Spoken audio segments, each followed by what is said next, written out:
Hello दोस्तों, मैं are के सर में एक बार फिर से आपका बहुत बहुत स्वागत करता हूं साथियों अपने इस यूट्यूब के प्लेटफॉर्म पे जिसका नाम है हिंदी प्रैक्टिस किंग। साथियों तो ज़्यादा देर ना करते हम लोग जो बीपीएससी टीआरई 4.0 शिक्षक भर्ती की जो प्रश्नों की श्रृंखला हम लोग चला रहे हैं, टॉपिक वाइज क्यू के माध्यम से हम लोग बिहार सामान्य ज्ञान के 10,000 प्रश्नों की श्रृंखला को चला रहे हैं। उसको बहुत ही डीपली हम लोग देख रहे हैं। तो आइए साथियों, इस श्रृंखला को आगे बढ़ाते हम लोग अगले प्रश्न में चलते हैं। तो अगला प्रश्न आप लोग के सम्मुख प्रस्तुत है। तो बताइए इसका सही जवाब क्या हो जाएगा। 276 नंबर का बताइए आप लोग आंसर बताइए क्या होगा। महात्मा गांधी ने प्रथम सत्याग्रह बिहार में किस स्थान पर किया था। बताइए आप लोग इसका सही जवाब क्या हो जाएगा। ऑप्शन नंबर ए है चंपारण में, ऑप्शन नंबर बी है चिरांद में, ऑप्शन नंबर सी है पटना में, ऑप्शन नंबर डी है सोनपुर में। बताइए इसका सही जवाब क्या हो जाएगा। इसका सही जवाब हो जाएगा ऑप्शन नंबर ए यानी Champaran is the right answer. क्या हो जाएगा, Champaran is the right answer हो जाएगा। आइए चंपारण के बारे में थोड़ा सा देख लेते हैं, हम लोग ब्रीफिंग कर लेते हैं। चंपारण कहाँ है, यह बिहार में है। और यहाँ पे जो है गांधी जी क्या किए 1917 में, कब 1917 में अपना क्या किए थे, चंपारण सत्याग्रह किए थे। क्या किए थे, चंपारण सत्याग्रह किए थे, चंपारण सत्याग्रह। और किसके आग्रह पर किए थे, राजकुमार शुक्ला के। और राजकुमार शुक्ला गांधी जी को कहाँ से लाए थे, लखनऊ का जो अधिवेशन हो रहा था उसी में प्रतिभागी थे गांधी जी। वहीं पे इन्होंने जाकर आग्रह किया कि आइए हमारे बिहार में और तिनकठिया पद्धति को क्या करिए, समाप्त करिए। जो नील की खेती होती थी 1/3 भाग यानी कि एक खेत रहता था, इसके 3 हिस्से हुआ करते थे। इसमें एक हिस्से पे जो है अंग्रेज जो है ज़बरदस्ती किसानों से क्या करते थे, नील की खेती करवाते थे। और यह नील की खेती ऊसर हो जाती थी बंजर की तरह। बाकी 2 हिस्से पे किसान खेती करते थे। अगले साल फिर इस हिस्से पे इस जितना हिस्सा बचता था इसका 3 भाग करके एक हिस्से पे फिर इस नील की खेती करवाते थे। तो यह फिर हिस्सा बंजर हो जाया करता था। इसी के विरुद्ध क्या किए थे महात्मा गांधी आकर 1917 में अपना प्रथम चंपारण सत्याग्रह आंदोलन किए और इसको सफल बनाए। इसका जो चंपारण ये 2 शब्दों से मिलकर बना है, चंपा प्लस अरण्य से मिलकर बना है, जिसका मतलब होता है मैग्नोलिया या फिर चंपा का फूल होता है। यह नेपाल की सीमा से क्या करता है, अपने साझा करता है, हिस्सेदारी करता है। कौन, चंपारण जिला। चंपारण में एक पूर्वी चंपारण एक पश्चिमी चंपारण 1972 के दशक में लगभग ये क्या हो गए, अलग हो गए, 2 भागों में बट गए। यह जो है राजा जनक के साम्राज्य का कभी क्या हिस्सा हुआ करता था। चंपारण का जो वाल्मीकि नगर है वहाँ जो चंपारण का जो वाल्मीकि नगर में क्या है, सीता की जो क्या है शरण स्थली है। क्या है, सीता जी वहाँ वास की थी। चिरांद के बारे में देख लेते हैं। चिरांद क्या है, सारण जिला में पड़ता है। और चिरांद के बारे में तो इतना ही। पटना के बारे में तो मैं डीपली देखा ही, हम लोग क्वेश्चन नंबर 206 में भी देखा हूँ। चलिए यहीं पे देख लेता हूँ। पटना के बारे में पूरा ब्रीफिंग कर देता हूँ। यह क्या है, बिहार की क्या है राजधानी है। क्या है, लिख देता हूँ। यह क्या है, बिहार की राजधानी है। बिहार की क्या है, राजधानी है। और क्या है, पटना के बारे में डीपली देख लेते हैं।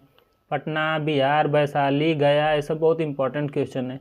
यह गंगा के क्या ना दक्षिणी किनारे पर स्थित है। इसका पुराना नाम क्या है, इसका पुराना नाम पाटलिपुत्र है। क्या है, पाटलिपुत्र। पाटलिपुत्र इसका क्या है, पुराना नाम है।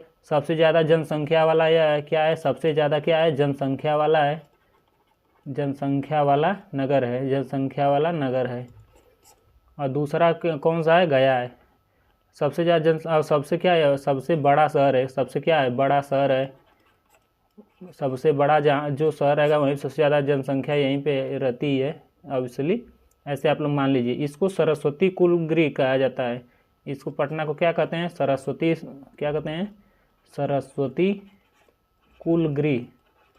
क्या कहते हैं, सरस्वती कुलगृह भी कहा जाता है। इसको कहते हैं कुलगृह भी कहते हैं। पटना में ही शेरशाह सूरी की क्या है, मस्जिद है। किसकी, शेरशाह सूरी की क्या समाधि है। शेरशाह सूरी किसकी, शेरशाह सूरी की क्या है, यहीं पे समाधि है, समाधि है। कहाँ है, यहीं पटना में क्या है, शेरशाह सूरी की क्या है, समाधि है। और पटना में कई विदेशी यात्री आए। जैसे कौन कौन यहाँ पे आया पटना में, जैसे पहले तो वेनसांग आया। कौन, वेनसांग। और कौन था, फाहियान था, फाहियान चीनी यात्री जो था। और कौन था, इब्न बतूता था जो मोरक्को का रहने वाला था, इब्न बतूता, इब्न बतूता इत्यादि यहाँ क्या कहते आए थे। और पटना में और क्या है, पटना में गोलघर है। क्या है, पटना में गोलघर है। पटना में क्या है, गोलघर है। वारेन हेस्टिंग ने योजना बनाई थी इसको बनवाने के लिए। जॉन गर्स्टिन ने क्या किया था, इसको बनवाया था। पटना में और क्या है, पटना में जो है तख्त किसका है, तख्त श्री पटना साहिब पादरी का है। और इन्हीं की हवेली है। और क्या है यहाँ पे, और यहाँ पे जलान है, म्यूजियम है, और क्या है, अगम कुआं है, पाटन देवी मंदिर है, सब यहीं पे है। लिख लेते हैं थोड़ा। पटना साहिब, पटना साहिब तख्त का है यहाँ पे, पादरी की हवेली है। और क्या है, जलान है, जलान है। और क्या है यहाँ पे, बहुत सारा म्यूजियम है यहाँ पे। क्या है, और बहुत सारा म्यूजियम है। क्या है, म्यूजियम है। और अगम कुआं है यहाँ पे, अगम कुआं है। बहुत सारे यहाँ पे, पटना है तो पूरी राजधानी है, बहुत सारा यहाँ पे है। पाटन देवी का मंदिर है इत्यादि है। सोनपुर के बारे में तो हम लोग देखें इतना, क्या है, पूरा पूरा ब्रीफिंग करा दें। किसके बारे में, पटना के बारे में। पाटना या फिर पाटलिपुत्र, इसकी स्थापना किसने किया था, उदयन ने किया था। किसने किया था, उदयन ने इसकी पटना को स्थापित किया था। सोनपुर का यह एशिया का सबसे बड़ा सोनपुर का क्या मेला लगता है। सोनपुर है किसमें, सारण में है। सोनपुर किसमें है, सारण जिले में। और सोनपुर का जो मेला है एशिया का सबसे बड़ा पशु मेला लगता है। कब लगता है, पूर्णिमा के दिन लगता है। कब लगता है, पूर्णिमा के दिन। और पूर्णिमा के दिन कब, नवंबर दिसंबर में। कब, नवंबर से दिसंबर के बीच में। नवंबर से दिसंबर के बीच लगता है। और यह जो 15 से 30 दिनों के बीच की अवधि होती है इसकी। और पहले जो सोनपुर में क्या, पहले हाथियों के व्यापार के लिए क्या था, यह बदनाम था। पहले क्या, यहाँ पे हाथी बेची जाती थी। चलिए अगले प्रश्न चलते, इतना ब्रीफिंग तो बहुत है। बिहार के समाचार पत्रों में सबसे पहले प्रकाशित होने वाला समाचार पत्र कौन है, बताइए आप लोग। Option A Amrit Bazar Patrika, option B the Indian National, option C Aryavart, option D Aaj. कौन सा समाचार पत्र क्या है सबसे पहले प्रकाशित हुआ था, कहाँ, बिहार में, बताइए आप लोग। तब तक बताइए, अमृत बाजार पत्रिका के संस्थापक कौन है, द इंडियन नेशनल के संस्थापक कौन है, आर्यावर्त के संस्थापक कौन है, आज के संस्थापक कौन है, और किस किस सन में क्या प्रकाशित हुआ, बताइए आप लोग। किस किस भाषा में, यह भी बता दीजिए। बताइए, बहुत डीपली कराने वाला हूँ, कुछ भी कुछ भी छोड़ूंगा नहीं। चलिए अमृत, इसका सही आंसर आप लोग दीजिए, उसके बाद बताता हूँ इसके बारे में डीपली। इसका सही जवाब हो जाएगा option A is the right answer. Amrit Bazar Patrika is the right answer. Amrit Bazar Patrika के बारे में थोड़ा सा देख लेते हैं कि यह एक साप्ताहिक पत्र है और क्या है, बांग्ला भाषा में प्रकाशित होता है। लिख दिए थोड़ा थोड़ा, क्या यह बांग्ला भाषा में है, बांग्ला भाषा में प्रकाशित होता था। और कैसा यह पेपर है, यह पेपर साप्ताहिक है। साप्ताहिक नहीं होता, साप्ताहिक होता है। जहाँ छोटी की मात्रा लगती है वहाँ पे यहाँ आ का मात्रा हो जाता है, दीर्घ हो जाता है। क्या है, साप्ताहिक पत्र है। इसकी स्थापना, इसकी जो स्थापना कब हुई थी, स्थापना या इसकी स्थापना कब हुई थी, 20 फरवरी 1868। कब हुआ था, 20 फरवरी 1868 को इसकी स्थापना हुए थे। इसके संस्थापक कौन थे, और इसके संस्थापक कौन थे, इसके संस्थापक थे शिशिर कुमार घोष। कौन थे, शिशिर कुमार घोष, शिशिर कुमार घोष थे। और कौन थे, दो लोग मिलकर किए थे, घोष प्लस और कौन थे, और इनके साथ मोतीलाल घोष थे। कौन थे, मोतीलाल घोष, मोतीलाल घोष। ये दोनों लोग मिलकर क्या किए थे, इसकी स्थापना किए थे। और आप लोग चलिए तब तक लगे याद, बताइए युगांतर के पत्रिका के बारे में बताइए। युगांतर पत्रिका के बारे में कुछ लिख दीजिए। तब तक कमेंट बॉक्स में अपना अपना जो है आंसर पिन कीजिए। कोई युगांतर पत्रिका के बारे में करिए। यह पत्रिका है, युगांतर समाचार पत्र नहीं, पत्रिका है। बताइए इसके बारे में आप लोग बताइए, युगांतर पत्रिका के बारे में। तब तक चलिए द इंडियन नेशनल के बारे में देख लेते हैं हम लोग थोड़ा सा। द इंडियन नेशनल के बारे में हम लोग थोड़ा सा देख लेते हैं। द इंडियन नेशनल की स्थापना कब हुई थी, यह 1931 में इसकी स्थापना हुई थी। कब हुई थी, 1931 में इसकी क्या हुई थी, इसकी स्थापना हुई थी। और क्या हुआ था, 1932 में बंद हो गया था और फिर 1943 में क्या, यह पुनः इसको क्या प्रारंभ किया गया। चलिए आर्यावर्त के बारे में देख लेते हैं। आर्यावर्त के बारे में थोड़ा सा देख लेते हैं हम लोग। इस 20वीं सदी के चौथे पाँचवें दशक में क्या हुआ था, यह प्रकाशित हुआ था। कब, 20वीं सदी मान लीजिए, कब, 20वीं सदी में चौथी या फिर पाँचवीं, यही मान लीजिए चौथी पाँचवें दशक में, यानी 40वें या 50वें दशक में। कब, दशक में इसको क्या हुई थी, प्रकाशित हुआ था यह। चलिए आज के बारे में थोड़ा सा देख लेते हैं। आज के बारे में, आज की इसकी स्थापना कब हुई थी, आज समाचार पत्र की स्थापना कब हुई थी, इसकी स्थापना 5 सितंबर 1920 को हुई थी। कब हुई थी, 5 सितंबर 1920 को इसको क्या स्थापना हुई थी। और इसकी स्थापना जो कौन किया था, इसके जो संस्थापक कौन है, बताइए आप लोग। इसके संस्थापक कौन है, इसके संस्थापक कौन है। इसके संस्थापक जो स्वतंत्रता सेनानी शिव प्रसाद गुप्त थे। कौन थे, शिव प्रसाद गुप्त। कौन थे, शिव प्रसाद गुप्त थे। और युगांतर पत्रिका के बारे में देखिए, कमेंट बॉक्स में अब तक किसी का नहीं आंसर आया, सही आंसर नहीं आया। युगांतर पत्रिका के बारे में बताइए। इसका सही जवाब हो जाएगा 1937। 1937 में क्या, बांग्ला भाषा में, 1937 में, और किसमें, बांग्ला भाषा में।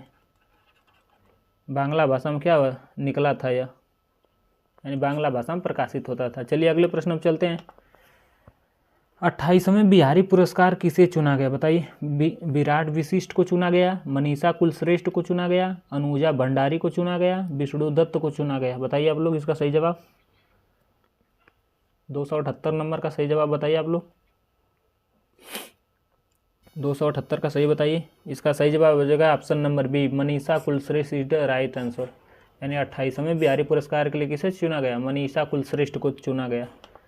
फिरंगिया गीत किसने लिखा था बताइए। फिरंगिया गीत किसने लिखा था, प्रिंसिपल मनोरंजन प्रसाद सिंह ने, या रघुवीर नारायण ने, या गोपाल सिंह नेपाली ने, या इनमें से कोई नहीं। बताइए इसका सही जवाब क्या हो जाएगा, कौन लिखा था फिरंगिया गीत। इसका सही जवाब हो जाएगा, फिरंगिया कहने भाई, इतना किसका औकात है जो अंग्रेजों को फिरंगिया कह दे, यानी कि उल्टा, यानी कि टेढ़ा, यानी तीक्ष्ण उक्ति कर दे। इसका सही जवाब हो जाएगा प्रिंसिपल मनोरंजन प्रसाद मिश्र। यानी कि मनोरंजन, यानी कि बातों बातों में क्या किए थे, बोल दिए थे अंग्रेजों क्या, फिरंगिया। तब से हम लोग उसको क्या, अंग्रेजों को फिरंगी कहते हैं। चलिए अगले प्रश्न पर चलते हैं। बटोहिया गीत किसने लिखा है बताइए। बटोहिया गीत बताइए।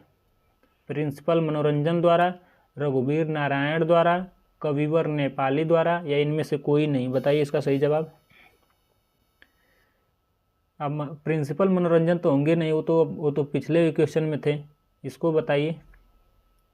इसका सही जवाब आ जाएगा ऑप्शन नंबर बी, रघुवीर नारायण द्वारा। किसने, रघुवीर नारायण ने क्या, बटोहिया गीत क्या किए थे, लिखा था।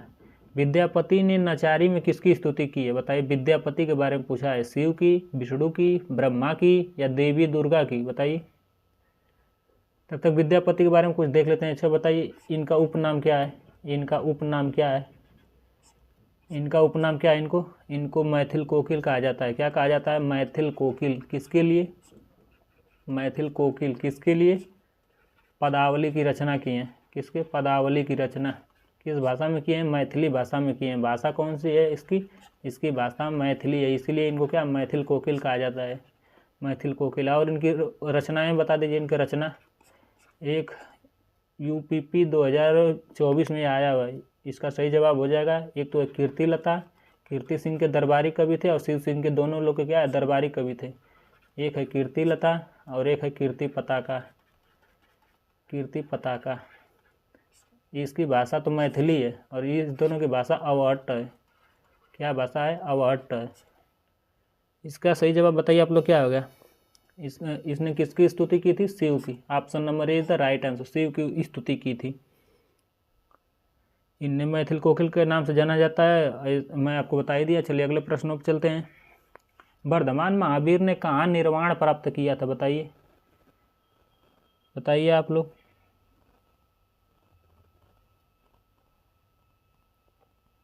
Option A Vaishali, option B Rajgiri, option C Nalanda, option D Pawapuri. इसका सही जवाब हो जाएगा option D, Pawapuri is the right answer. अब मैं पहले ही बता चुका, निर्वाण का मतलब होता है मृत्यु या मोक्ष को प्राप्त। किसका, निर्वाण का मतलब मृत्यु होता है, निर्माण नहीं होता, निर्वाण है, यानी कि मृत्यु या फिर मोक्ष को प्राप्ति। कहाँ हुए थे, मैंने क्या बताया था, पाव खाकर क्या हो गया, इनकी मृत्यु हो गई। या फिर जो शहर में रहते लोग पानी पूरी जानते हैं, क्या हो गया, पानी पूरी, यानी कि पाव और पानी पूरी दोनों एक साथ खाली, इसलिए क्या हो गया, मृत्यु हो गई। ट्रिक के माध्यम से आप लोग इसको क्या, मैंने आपको याद करने के लिए बोला था। इसका सही जवाब क्या हो जाएगा, पावापुरी। वैशाली के बारे में बताया हूँ, थोड़ा सा देख लेते हैं। ये तिरहुत प्रमंडल का क्या हिस्सा है, और भगवान महावीर के क्या जन्मस्थली है। पाव खाकर तो इनकी मृत्यु हो गई, अब वैशाली में क्या हुआ, इनका जन्म हुआ। क्या है, जन्मस्थली है, याद रखिएगा आप लोग। क्या वैशाली में इनका जन्म हुआ। और भगवान बुद्ध भी यहाँ क्या 3 बार आए थे। कौन 3 बार, कौन आए थे, बुद्ध जी यहाँ क्या किए थे, आए थे। भगवान बुद्ध के बारे में, बुद्ध यहाँ क्या किए थे, आए थे 3 बार। और यहाँ पे क्या स्थित है वैशाली में, मैं और का पिछले वीडियो में बताया हूँ। हाँ, यहाँ बरैला झील है। कौन है, बरैला। सबसे मोस्ट इंपॉर्टेंट यही क्वेश्चन है झील के बारे में। यहाँ क्या है, बरैला झील प्रसिद्ध है, बरैला झील है, इसलिए क्या है, वैशाली प्रसिद्ध है। और कितने 263 एकड़ में क्या है, फैला हुआ है। कितना, 263 एकड़। यह झील 263 एकड़ में क्या है, यह फैली है। और क्या हुआ था वैशाली में, वैशाली में और क्या हुआ था, यहाँ पे दूसरी बौद्ध संगीति हुई थी। आप लोग जो 6 बौद्ध संगीति के बारे में बताइए।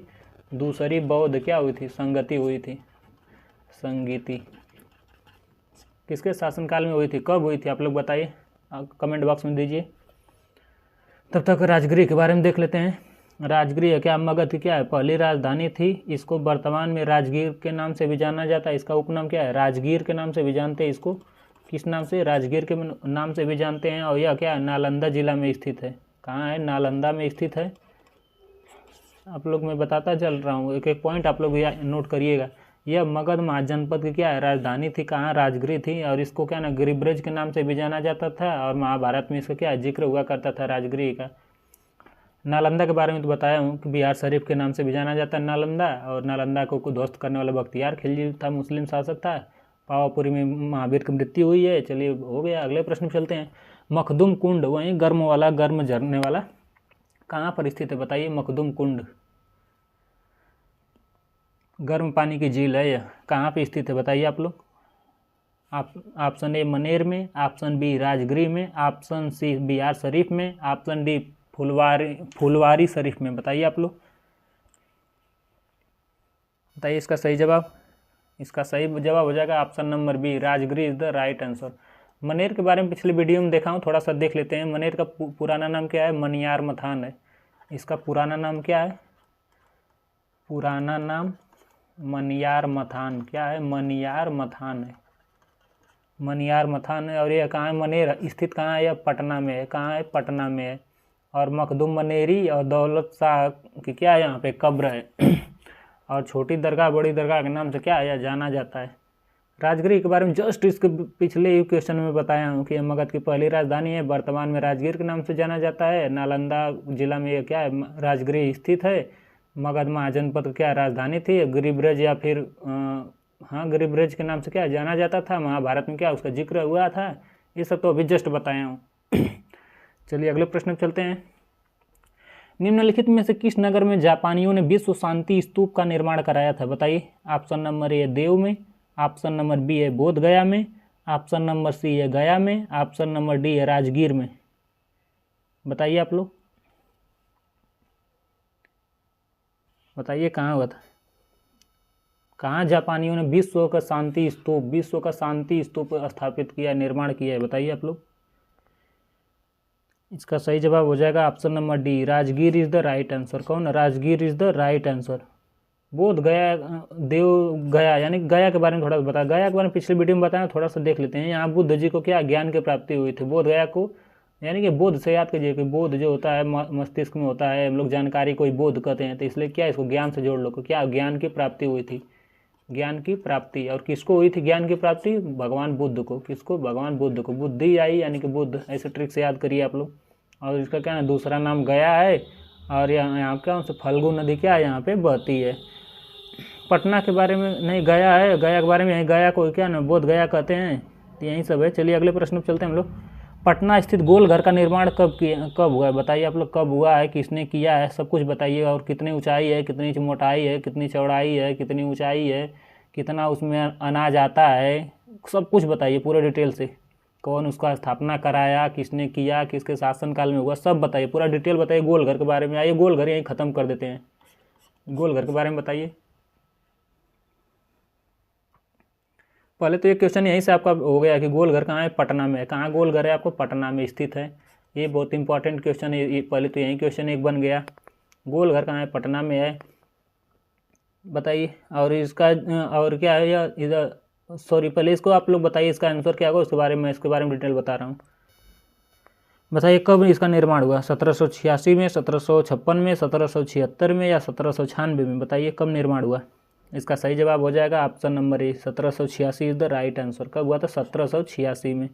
और इसको किसने इसको स्थापना किया है, इसकी स्थापना कब हुई बताइए। इसकी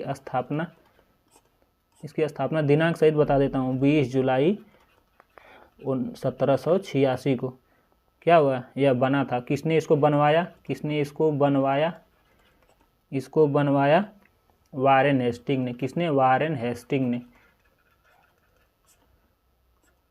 यानी कि इसकी क्या थी, बनवाया, यानी कि इसकी योजना थी बनवाने की। और इसका काम निर्माण किसने किया, इसका निर्माण जो है किसके हाथों से हुआ, जॉन गर्स्टिन ने। किसका, ब्रिटिश के था जॉन गर्स्टिन ने इसका निर्माण कराया। और योजना किसने बनाई थी, वारेन हेस्टिंग ने क्या थी, योजना बनाई थी इसका निर्माण कराने की।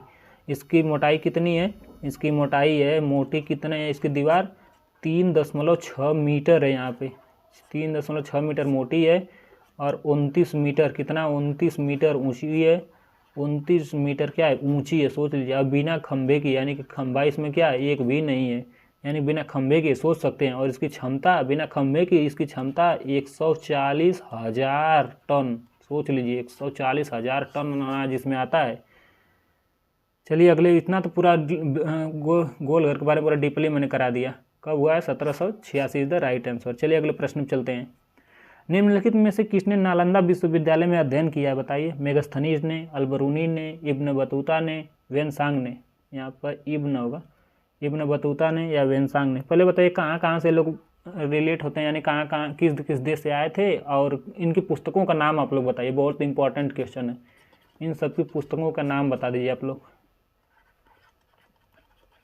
बताइए इनकी किताबों का नाम, पुस्तक का नाम बताइए आप लोग इन सब की।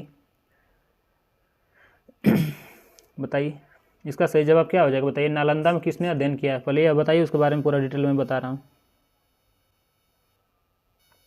इसका सही जवाब हो जाएगा, बताइए आप लोग, इसका सही जवाब हो जाएगा Xuanzang. Option number D is the right answer. Nalanda में किसने पढ़ा है, वेनसांग ने पढ़ा है। मेगस्थनीज के बारे में देख लेते हैं। मेगस्थनीज की पुस्तक का नाम क्या है, इंडिका है। क्या है इसकी पुस्तक का नाम, इंडिका है। इसके बारे में थोड़ा सा देख लेते हैं, मेगस्थनीज के बारे में थोड़ा सा हम लोग देख लेते हैं। यह क्या, यूनान का रहने वाला था, यानी क्या था, यूनानी इतिहासकार था। क्या था यह, यूनानी इतिहासकार था। यह क्या था, यूनानी इतिहासकार था। और क्या था यह राजदूत की राजदूत भी था। और क्या, राजदूत का मतलब खोजकर्ता भी था, राजदूत की तरह आता था राज्यों में। और क्या ना, कोई नई नई चीज़ों की खोज करना इसका क्या था, शौक था। और यह भारत में पहली बार कब आया, चंद्रगुप्त मौर्य के दरबार में आया। किसके दरबार में, चंद्रगुप्त मौर्य के दरबार में। चंद्रगुप्त मौर्य, याद रखिएगा, बहुत इंपॉर्टेंट फैक्ट मैं बता रहा हूँ। पूरा जीएस भी इसी तरह आप लोग का कवर हो जा रहा है। और यह क्या था, और यह राजदूत किसका था, सेल्यूकस निकेटर का। सेल्यूकस निकेटर का क्या था, यह राजदूत था। इसका क्या था, यह राजदूत था। लिख दे रहा हूँ आगे, राजदूत था। राजदूत किसका, सेल्यूकस निकेटर में। और किसके शासनकाल में आया था, चंद्रगुप्त मौर्य के। और यह कहाँ का रहने वाला था, यूनान का रहने वाला था। इसका हो गया पोस्ट मॉडर्न। अब आइए करते हैं अलबरूनी का पोस्ट मॉडर्न। अलबरूनी की पुस्तक का नाम क्या था, इसकी पुस्तक का नाम था किताब उल हिंद था। और क्या था, तहकीक ए हिंद था। क्या क्या नाम था, किताब उल हिंद। क्या नाम था, किताब उल हिंद। और क्या एक और किताब थी, उसका नाम क्या था, तहकीक ए हिंद। क्या नाम था, तहकीक ए हिंद। ये सब भारत के हिंद यहाँ लिखा है ना, ये सब भारत के बारे में ये सब लिखा था कि यहाँ ऐसे, यहाँ की संस्कृति है, कला है, नृत्य है, सब कुछ इसके बारे में लिखा था। और इसको क्या कहते हैं, अलबरूनी का, और कहते क्या, किताब हो गई इसकी। अलबरूनी कहते क्या है, इसको आधुनिक भूगणित का जनक कहते हैं। यानी कि भूगोल, यानी कि भू से हो गया, भू यानी पृथ्वी, और उसकी पृथ्वी का क्या है, जो गणित कैलकुलेशन होती है, गणित के मतलब पृथ्वी के बारे में कितने साल पुरानी, नई, सब दुनिया भर का, इसका क्या है, भूगणित का क्या जनक माना जाता है। कौन सा, भूगणित का जनक। भूगणित का क्या जनक माना जाता है, आधुनिक भूगणित का क्या जनक माना जाता है। इसी ने सर्वप्रथम केरल को क्या है, मालाबार कहा था। केरल को क्या है, मालाबार कौन कहा था, यहीं सर्वप्रथम कहा था, मालाबार कहा था। और चलिए इसके बारे में हो गया पोस्ट मॉडर्न। अब आते हैं इब्न बतूता के बारे में। इब्न बतूता जो मोरक्को का रहने वाला था, जिसके बारे में देख लेते हैं थोड़ा सा इब्न बतूता के बारे में। इब्न बतूता कौन था, इसकी पुस्तक का नाम क्या था, इब्न बतूता की पुस्तक का नाम क्या था, इसकी पुस्तक का नाम क्या था, इसकी पुस्तक का नाम रेअला था। क्या नाम था, रेअला, रेअला था। यह क्या था, यह अरब यात्री था। क्या था, अरब यात्री था, अरब यात्री था।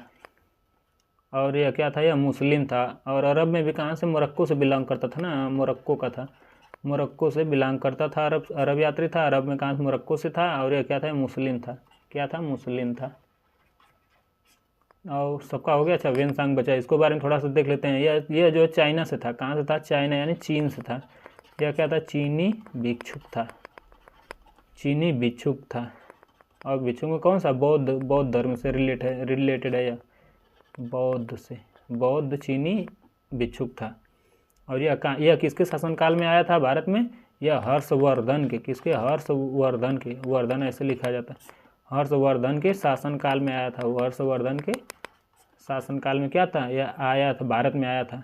और इसकी पुस्तक का नाम क्या है? इसकी पुस्तक का नाम है सी यू की। चिंग चांग चुंग से आप लोग याद रखिएगा, सी यू की। चाइना के लोग कैसे होते हैं? चिंग चांग चुंग ऐसे ही बोलते हैं, सी यू की। इसकी पुस्तक का नाम क्या है? सी यू की है। और इसका एक और है कि इसे क्या है? यात्रियों का राजकुमार कहा जाता है। यात्रियों का राजकुमार, यात्रियों का राजकुमार के नाम से भी क्या जाना जाता है? यात्रियों के राजकुमार के नाम से भी जानते हैं। पूछ देगा ऑप्शन, यात्रियों के राजकुमार के नाम से कौन प्रसिद्ध है? यही ऑप्शन दे देगा। आप लोग कन्फ्यूजन ना रहिएगा, आप लोग सीधे बताइएगा वेनसांग। नालंदा विश्वविद्यालय में किसने पढ़ा था? वेनसांग। चीन से कौन रिलेटेड है? वेनसांग। हर्षवर्धन शासन काल में कौन आया? वेनसांग। पुस्तक क्या है? वेनसांग की, सी यू की। याद रखिएगा, वेनसांग चिंग चांग चुंग से। चलिए, इतना ब्रीफिंग तो कोई यूट्यूबर नहीं कराता होगा। चलिए अगले प्रश्न पर चलते हैं। वर्ष के प्रबोध साहित्य से सम्मानित होने वाले रचनाकार कौन है? बताइए। सुकांत सोम, श्याम दरिहरे, गंगेश गुंजन या उष्मा किरण खान? बताइए। प्रबोध साहित्य से सम्मानित, बताइए। प्रबोध साहित्य बिहार में होता है ना, एक पुरस्कार है, इसे बताइए। इससे सम्मानित होने वाला कौन है? रचनाकार बताइए कौन है, बताइए। इसका सही जवाब हो जाएगा गंगेश गुंजन। कौन? Gangesh Gunjan is the right answer. कौन है? गंगेश गुंजन है। चलिए अगले प्रश्न पर चलते हैं। बोध गया के स्मारकों में कौन नहीं है? बताइए। कौन नहीं? कौन नहीं है? बताइए आप लोग। वज्रासन नहीं है, या अनिमेष लोचन है, या फिर रत्नाकर चैत्य एवं चक्रमण नहीं है, या हरिश्चंद्र मंदिर नहीं है? बताइए आप लोग। कौन बोध गया के स्मारक में नहीं है? बताइए। यानी कि गया में कौन सा स्मारक नहीं है? बताइए। वज्रासन नहीं है, अनिमेष लोचन नहीं है, या रत्नाकर चैत्य एवं चक्रमण नहीं है, या हरिश्चंद्र मंदिर नहीं है? बताइए कौन सा नहीं है? इसका सही जवाब हो जाएगा हरिश्चंद्र मंदिर। याद रखिएगा आप लोग, हरिश्चंद्र मंदिर क्या है? गया में नहीं है।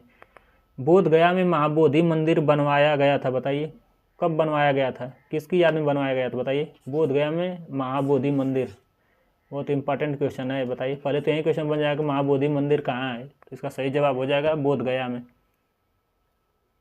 गौतम बुद्ध की मृत्यु पर यह बनवाया गया था, या गौतम बुद्ध के स्नान करने पर बनवाया गया था, या गौतम बुद्ध ने अपना प्रथम प्रवचन दिया था, या फिर गौतम बुद्ध पैदा हुए थे? बताइए।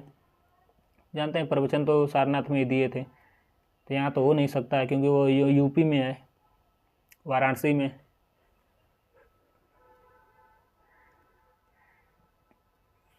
इसका सही जवाब आप लोग दीजिए। इसका सही जवाब हो जाएगा गौतम बुद्ध क्या स्नान यहीं पे किए थे, इसीलिए क्या यहाँ पे महाबोधि मंदिर बनाया गया था। याद रखिएगा, सोचिए, स्नान करने पर भी बनवाया गया था। चलिए अगले प्रश्नों पर चलते हैं। अगला प्रश्न आप लोग सम्मुख प्रस्तुत है। निम्नलिखित में से किस नगर से महात्मा बुद्ध का घनिष्ठ संबंध रहा है? बताइए। राजगीर से, बोध गया से, वैशाली से, या सभी से? बताइए। राजगीर के बारे में 282 क्वेश्चन बताया हूँ, जस्ट इसी से 5-6 क्वेश्चन पीछे। गया के बारे में 284 नंबर बताया हूँ, जस्ट इसी के पीछे। वैशाली के बारे में भी 282 बताया हूँ, जस्ट इसी के पीछे। ये वीडियो बहुत इंपॉर्टेंट है, मैं सारी वीडियो बहुत ब्रीफिंग के साथ करा रहा हूँ साथियों। इसका सही जवाब बताइए आप लोग। इसका सही जवाब हो जाएगा ए सभी। ये तीनों क्या है? तीनों से रिलेटेड है। महात्मा किसके पूछा है? बुद्ध के बारे में पूछा है, तीनों से क्या है? रिलेटेड है। चलिए अगले प्रश्न में चलते हैं। गौतम बुद्ध को ज्ञान प्राप्त कहाँ हुआ था? बताइए। अभी मैं बताया हूँ, जस्ट इसके 2 ही 3 प्रश्न पीछे मैं बताया हूँ कि उनको कहाँ, किसका मतलब ज्ञान होता है? बोध का मतलब क्या होता है? ज्ञान होता है। चलिए बताइए। ऑप्शन ए सारनाथ में इनको ज्ञान का प्राप्ति हुई थी, कि कुशीनगर में हुई थी, कि जरिम्बिक गांव में हुई थी, या फिर बोध गया में हुई थी? बताइए आप लोग। इसका सही जवाब अभी जस्ट बताया हूँ कि बोध से क्या होता है? ज्ञान। बोध मीन्स ज्ञान होता है, यानी कि ऑप्शन नंबर क्या है? गया में। गया इज द राइट आंसर। गया में क्या है? गया में ज्ञान की प्राप्ति हुई। यानी कि ऐसे यार ट्रिक से याद रखिए, बुद्ध जी कहाँ गए? गया हुआ ज्ञान की प्राप्ति। चलिए अगले प्रश्नों पर चलते हैं। जैन धर्म के 12वें तीर्थंकर वसुपूज्य की जन्मस्थली कहाँ थी? बताइए कौन से तीर्थंकर किस नंबर के हैं? 12वें। चलिए आप लोग पहले फर्स्ट नंबर के तीर्थंकर बता दीजिए। तीर्थंकर फर्स्ट नंबर के बता दीजिए। 23वें नंबर के तीर्थंकर बता दीजिए। 23वें नंबर के तीर्थंकर आप लोग बता दीजिए। आप लोग 24वें नंबर के तीर्थंकर आप लोग बता दीजिए। चलिए बताइए। अब 12वें नंबर के तो हैं, बताइए। और किससे रिलेटेड है? जैन धर्म से रिलेटेड है। बताइए इसका सही जवाब क्या हो जाएगा? इसका सही जवाब हो जाएगा, बताइए, option number B is the right answer. कहाँ? चंपा में। ना ही वैशाली में, ना ही पटना में, ना ही गया में। कहाँ? चंपा से रिलेटेड है। कौन? 12वें। कौन है? वसु पूज्य जी हैं। प्रथम तीर्थंकर कौन है? बताइए आप लोग। प्रथम तीर्थंकर ऋषभ देव हैं। कौन है? ऋषभ देव। 23वें तीर्थंकर कौन है? 23वें तीर्थंकर पार्श्वनाथ हैं। कौन है? पार्श्वनाथ हैं। 24वें तीर्थंकर कौन है? महावीर हैं। कौन है? महावीर हैं। चलिए अगले प्रश्नों पर चलते हैं। चलिए तब तक आप लोग बता दीजिए कमेंट बॉक्स में सिखों के 5वें गुरु कौन है? सिखों के 6वें गुरु कौन है? बताइए। सब आंसर आप लोग कमेंट बॉक्स में पिन कीजिए। तब तक अगला प्रश्न देखिए। निम्नलिखित में से कौन सा महाजनपद वर्तमान बिहार के क्षेत्र में स्थित नहीं है? बताइए कौन सा ऐसा जनपद है जो बिहार में नहीं है? बिहार में क्या है? नहीं है। नहीं देखा करिए, प्रश्नों को पूरी तरह पढ़िए और लास्ट वाला नहीं तो बिल्कुल ध्यान में रखिए। वत्स नहीं है बिहार में, कि वज्जी नहीं है, कि मगध नहीं है, कि अंग नहीं है? बताइए इसका सही जवाब बताइए। इसका सही जवाब हो जाएगा option number A, Vatsa is the right answer. कौन सा? Vatsa is the right answer. Vatsa क्या है? नहीं है बिहार में। चलिए अगले प्रश्न में चलते हैं। बिहार में कौन सा राज्य उत्तर वैदिक काल का एक महत्वपूर्ण राज्य था? बताइए। उत्तर वैदिक काल पूछा है। विदेह था, मगध था, या अंग था, या वज्जी था? बताइए बताइए इसका सही जवाब। इसका सही जवाब हो जाएगा Magadh. Magadh is the right answer. Magadh क्या था? बहुत ही इंपॉर्टेंट राज्य था, महत्वपूर्ण पूछा है। इंपॉर्टेंट जानते हैं सबसे इंपॉर्टेंट क्या है? मगध है। बिहार सहित पूर्वी भारत में आर्यों का विस्तार में सहायक था? बताइए। कृषि में विस्तार था, व्यापार का विस्तार था, कि साम्राज्य का विस्तार था, या लोहे का उपयोग? बताइए किसका विस्तार था पूर्वी भारत में? पूर्वी भारत में पूछा है, पूर्वी भारत में। बताइए इसका सही जवाब। इसका सही जवाब हो जाएगा पूर्वी भारत में क्या था? लोहे का उपयोग सबसे ज़्यादा क्या था? सहायक था। किसका? लोहे का उपयोग था, सहायक। Option number D is the right answer. चलिए अगले प्रश्न पर चलते हैं। बिहार राज्य में आर्यों का आगमन किस काल में हुआ? बताइए आप लोग। उत्तर वैदिक काल में आर्य आए थे बिहार में, कि ऋग वैदिक काल में आए थे आर्य बिहार में, या महाजनपद काल में आर्य आए थे बिहार में, या फिर सभी में आए थे? बताइए इसका सही जवाब। इसका सही जवाब हो जाएगा उत्तर वैदिक काल is the right answer. Option A is the right answer. कब आए थे? उत्तर वैदिक काल में आए थे। बिहार में चिरांद एवं चेचर के किस युग के अवशेष प्राप्त हुए? बताइए। बिहार में जो चिरांद है एवं चेचर से किस युग में प्राप्त हुए? चिरांद जो वहीं पटना में है। बताइए आप लोग। नव पाषाण काल से, मध्य पाषाण काल से, या फिर मध्यवर्तीय पाषाण काल से, या पूर्व पाषाण काल से? बताइए। पाषाण काल को प्रस्तर या पहाड़ कहते हैं, वहीं पाषाण काल। बताइए आप लोग इसका सही जवाब। इसका सही जवाब हो जाएगा option number D is the right answer. कौन?